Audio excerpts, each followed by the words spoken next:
ආයිබුවන් මගේ දයාබර දරුවනේ අපි අද මේ සූදානම් වෙන්නේ යුගයක් සම්බන්ධව සාකච්ඡා කරන්න. අපි පහුගිය කාලේ අඛණ්ඩව අපේ YouTube නාලිකාව හරහා සාකච්ඡා කරගෙන ආපු යුග සම්බන්ධ සාකච්ඡාවේ කුරුණෑගල යුගය සාකච්ඡා කරන්න බැරි වුණු කුරුණෑගල යුගය සම්බන්ධව තමයි අපි අද සාකච්ඡා කරන්න බලාපොරොත්තු වෙන්නේ. ගොඩාක් දරුවෝ අපෙන් අහලා තිබිච්ච කාරණාව තමයි කුරුණෑගල යුගය සම්බන්ධව ඒ තාම සාකච්ඡා කරේ නැත්තේ. ඒ සම්බන්ධව සාකච්ඡා කරලා පුළුවන් නම් වීඩියෝවක් අපිට ලබා දෙන්න. ඉතින් ඒ නිසා ගොඩාක් දරුවන්ගේ ඉල්ලීමත් එක්ක සලකලා බලලා තමයි අපි අද මේ වීඩියෝව ඔයගොල්ලන්ට අරගෙන එන්නේ.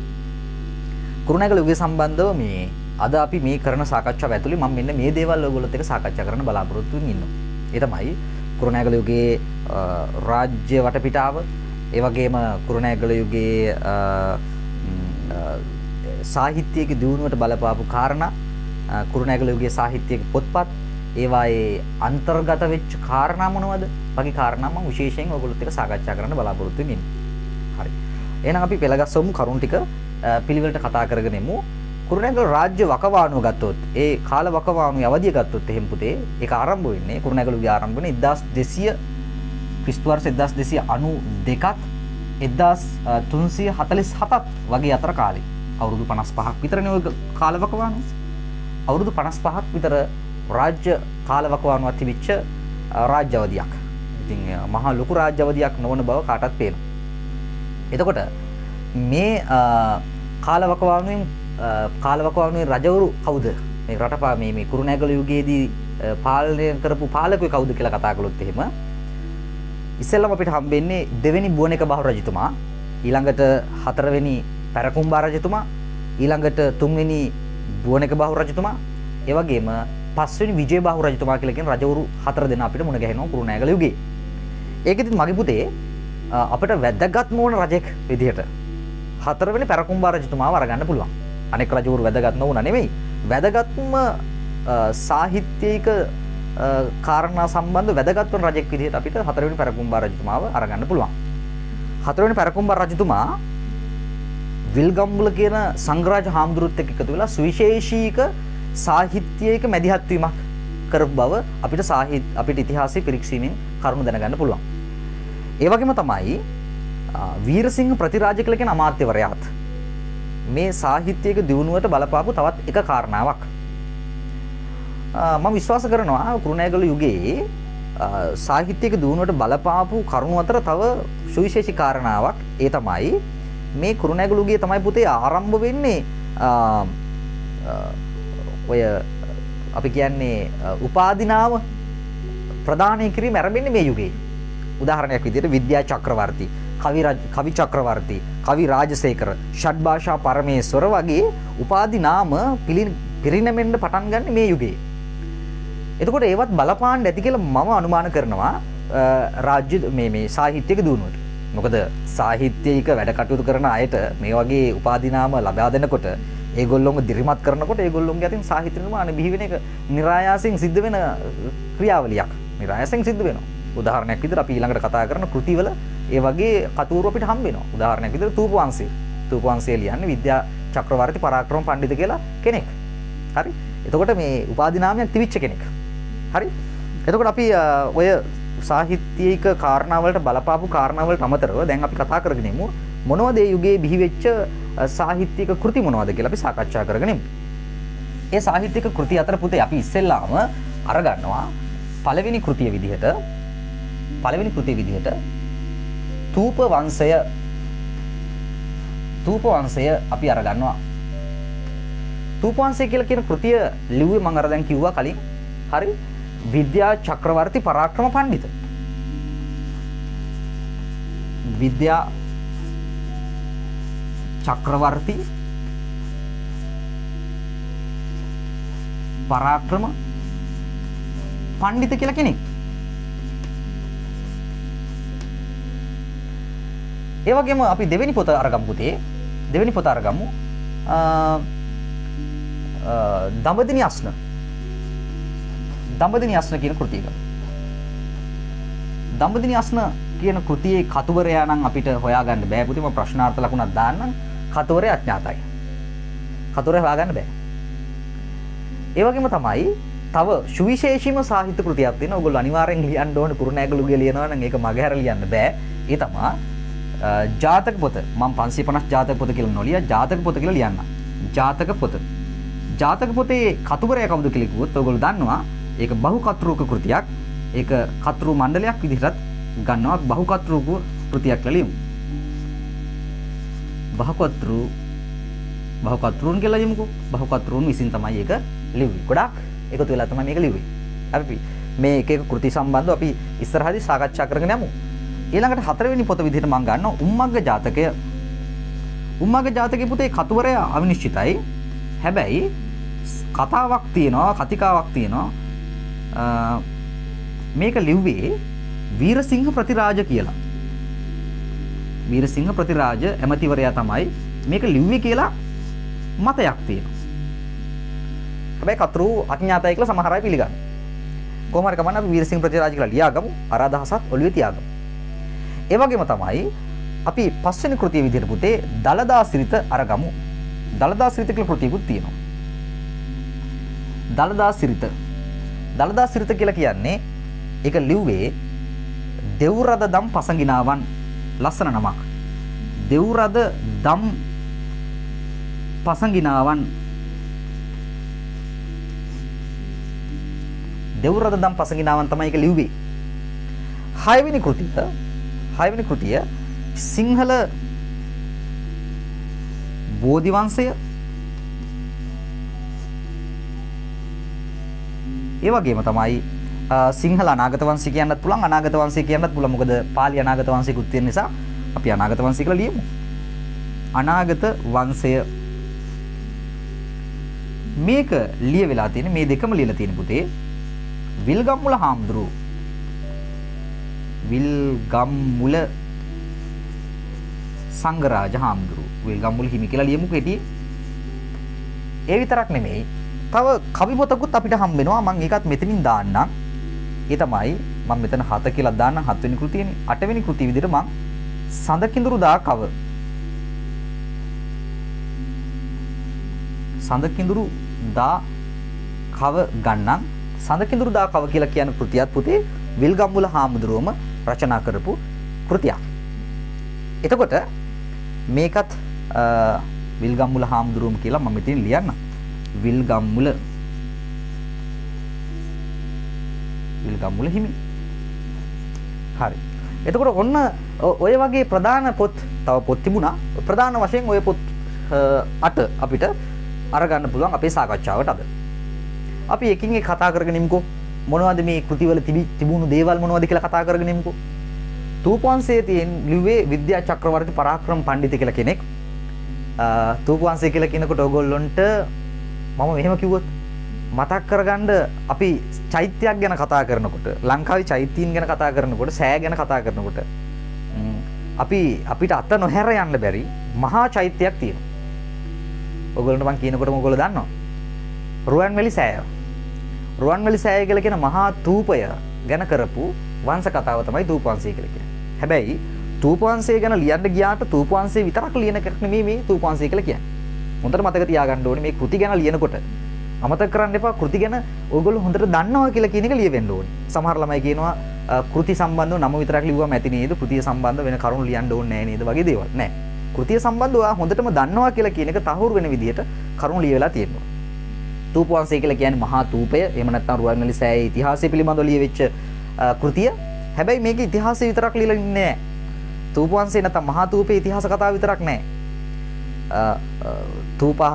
තූපාර්හ නැත්නම් ස්තූපවල වන්දනාමාන කළ යුතු ස්තූප තනවා වන්දනාමාන කළ යුතු පුද්ගලයන් සම්බන්ධව කරන වර්ණ, ඒ වගේම බුදුන් වහන්සේ ගැන කරන වර්ණ, ඒ වගේම විශේෂයෙන්ම මේ තූපවංශයේ වීරයා වෙලා තියෙන්නේ තර මහා වංශයේ වීරයා වුණා වගේම දුටුගැමුණු රජතුමා. මේ තියෙන පුතේ සිංහල තූපවංශය මේ ඔයගොල්ලන්ට පේනවා ඇති මේකේ පිට කවරෙත් බලන්න ඉන්නේ දුටුගැමුණු රජතුමා. පිටිපස්සෙන් චෛත්‍යයක් තියෙනවා. ඒ රුවන්වැලි සෑය වෙන්න ඇති මේ රූපේ විදිහට. දුටුගැමුණු රජතුමා පිළිබඳව කරපු මේ සාකච්ඡාවක් මේක ඇතුළේ තියෙනවා. ඒ කියන්නේ මේ කෘතියේත් වීරය වෙලා තියෙන්නේ මහා වංශයේ වීරයා වෙච්ච දුටුගැමුණු රජතුමාම තමයි. ඒ ගැනත් ඔයගොල්ලන්ට පුළුවන් මතක් කරගන්න. ඊළඟට පුතේ අපි ගත්තොත් එහෙම ප්‍රධාන වශයෙන්ම ජාතක පොත ගමුකෝ ඊළඟට. විශේෂ වශයෙන් පුතේ ගද්‍ය කෘති දෙකක් පිළිබඳව ඔයගොල්ලෝ හොඳට දැනගෙන ඉන්න ඕන කියලා කියන එක තමයි වැදගත්ම කාරණාව. අපි ගත්තොත් එහෙම ජාතක පොත ගත්තොත් එහෙම ඔයගොල්ලෝ ඕන තරම් ජාතක පොත සම්බන්ධව දන්නවා, තොරතුරු දන්නවා. 10 11 ශ්‍රේණිවලදීත් සතර කම්මන්ත්‍රණයේදී හිමත් අහුවෙනවා ජාතක කතා පොත්. කතුරු මණ්ඩලයක් එකතු වෙලා කරපු කෘතියක් නේ. ඔය ඇත්කඳ විහාරයේ පාමුලට වීරසිංහ ප්‍රතිරාජ ඇමතිවරයාගේ මැදිහත් වීමෙන් උගත් භික්ෂුන් වහන්සේලා සහ උගතුන් පිරිසක් එකතු කරගෙන තමයි මේ කෘතිය රචනා කරා කියලා කියන්නේ. එතකොට මේ කෘතියෙන් බලාපොරොත්තු වෙලා තියෙන්නේ බුදුන් වහන්සේගේ අතීත ජන්ම කතා. පාලි ජාතකට්ට කතාවක් තිබුණා. ඒ ජාතකට්ට කතාව ආශ්‍රය කරගෙන සිංහලෙන් ජාතක කතා පොතක් ලියන එක තමයි අරමුණ වෙලා තියෙන්නේ. ඉතින් ඒගොල්ලෝ සමූහයක් එකතු වෙලා කරපු සාමූහික වැඩක ප්‍රයත්නයක ප්‍රතිඵලයක් තමයි 550 ජාතක පොත කියලා කියන්නේ. මේක බෞද්ධයා හරි ආදරයෙන් ගෞරවයෙන් පරිහරණය කරන කෘතියක් නේ. 550 ජාතක පොත් වහන්සේ කියලා කියන ගෞරව නාමය ඒකට හම්බ වෙන්නේ ඒකයි. බුදුහාමුදුරුවන්ගේ අතීත කතානේ. මිනිසුන්ගේ භක්තිය දියුණු වෙනවා බුදුන් වහන්සේ ගැන කතා කරනකොට. ඒකත් බුදුන් වහන්සේගේ උප්පත්ති කතා ගැනම කතා කරනකොට තව ඒගොල්ලොන්ගේ භක්තිය පිනා යනවා. ඉතින් ඒ නිසා භක්තිය වඩා වර්ධනය කරන්න ඕන දඹදින් මේ කුරුණෑගල යුගයේදී ජාතක කතා පොත රචනා වෙනවා කතුරු මණ්ඩලයක් විසින්. උම්මග්ග ජාතකය කතුවරේ අවනිශ්චිත වුණාට උම්මග්ග ජාතකය කියලා කියන්නේ ලොකු පොතක් පුතේ. මේ තියෙන උම්මග්ග ජාතකයේ ඕගොල්ලන්ට පේනම ඇති. ස්තූප වංශය කියලා කියන කෘතියේ මට්ටමටම ලොකු පොතක්. උම්මග්ග ජාතකය කියලා කියන්නේ මේක නම් සංස්කරණ වෙච්ච පොතක්. එතකොට මේ පොත ඇතුළේ මේ පොත එක ජාතක කතාවක් පේනවනේ ඔයගොල්ලෝනේ. මං කිව්වේ මේක තියෙනවා පුතේ පිටු ගත්තොත් එහෙම පිටු 217ක් විතර. ලොකු පොතක්. නූතන නවකතාවක් විදිහට. නවකතාවක් වගේ. නවකතාවක ප්‍රමාණයට ලොකුයි. එතකොට එක ජාතක කතාවක් එච්චර දිග කතාවක් බවට පත් වෙනවා නම් ඒක වෙනම ලියන්න ඕන. වෙනම ලියපු පොතක්. උම්මග්ග ජාතකය කියලා කියන්නේ. එතකොට ඒක ලියලා තියෙන වීරසිංහ ප්‍රතිරාජ කියලා සඳහන් කරනවා. හැබැයි සමහර අය කතුවරයක් නිශ්චිත සඳහන් වුනේ නැති නිසා ඒක පිළිගන්නේ නැහැ. කොහොම හරි කමන්නේ. ඔය අදහසත් ඔයගොල්ලෝ ඔළුවේ තියාගන්න. දලදා සිරිත කියන කෘතිය ගත්තොත් එහෙම දලදා සිරිත ලියලා තියෙන පුතේ දෙව්රදදම් පසඟිනාවන්.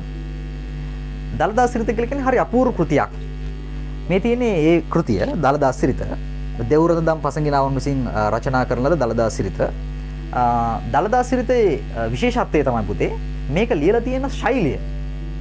ඒක ලියලා තියෙන පුතේ වෘතගන්ධී ශෛලියෙන්.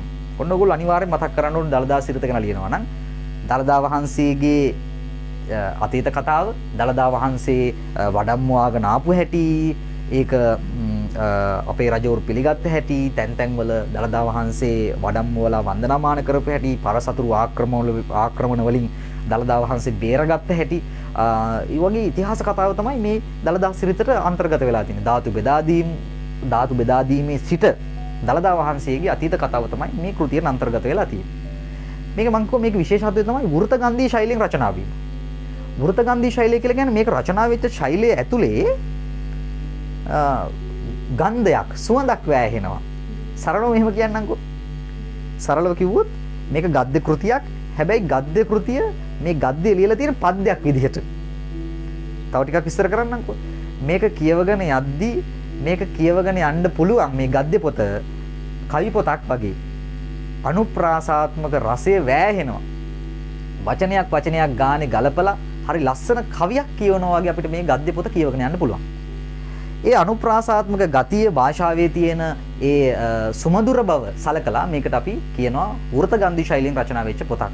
අපේ ඉතිහාසයේ පළවෙනිම වෘතගන්ධී ශෛලියෙන් ලියවිච්ච පළවෙනිම පොත මේක. දලදා සිරිත. ඒතකොට දලදා සිරිත අපිට වැදගත් වෙන්නේ ඒකයි. දැන් මේකේ ගත්තොත් එහෙම මේකේ පාඩයක් ගත්තොත් එහෙම මේ දලදා සිරිතේ මේ අපිට ලස්සනට කියවගෙන යන්න පුළුවන්. එක වචනයක් දුන්නාම අනිත් පැත්තට අනිත් වචනේ අනුප්‍රාසාත්මක යෙදුම් එක්ක රචනා වෙලා තියෙනවා. ඒ නිසා මේ කාරණා අපිට වැදගත් වෙනවා දලදා සිරිත ගැන කතා කරද්දී. සිංහල බෝධි වංශය ගත්තත් එහෙමයි. සිංහල බෝධි වංශයත් පුතේ සිංහල බෝධි වංශය ගත්තොත් එහෙම සිංහල බෝධි වංශයත් ඒ වගේම පාලි පොතක් පාලි බෝධි වංශයේ ආශ්‍රයෙන් පරිවර්තනය වෙච්ච පොතක්. එතකොට